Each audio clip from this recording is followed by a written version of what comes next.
Does the language we speak shape the way we think? These are the Cook Tire people. They live in Pormpuraaw at the very west edge of Cape York.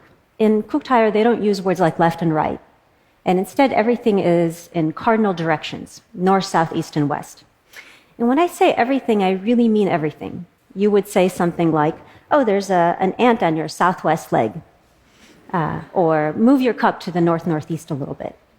In fact, the way that you say hello in Cook Tire is, which way are you going? And the answer should be north-northeast in the far distance. How about you?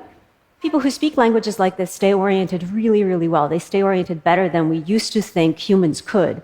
We used to think that humans were worse than other creatures because some biological excuse, oh, we don't have magnets in our beaks or in our scales.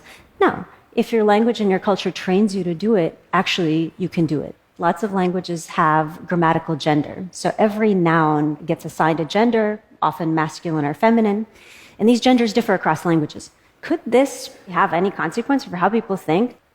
Actually, it turns out that's the case. So if you ask German and Spanish speakers to, say, describe a bridge, like the one here, bridge happens to be grammatically feminine in German, grammatically masculine in Spanish. German speakers are more likely to say bridges are beautiful, elegant, these stereotypically feminine words, whereas Spanish speakers will be more likely to say they're strong or long, these masculine words. Languages also differ in how they describe events. In English, it's fine to say, he broke the vase.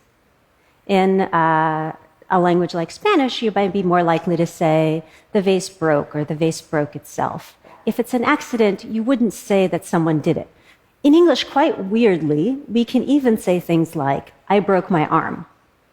Now, in lots of languages, you couldn't use that construction unless you are a lunatic and you went out looking to break your arm and you succeeded. People who speak different languages will pay attention to different things depending on what their language usually requires them to do. And that gives you the opportunity to ask, why do I think the way that I do? How could I think differently? And also, what thoughts do I wish to create?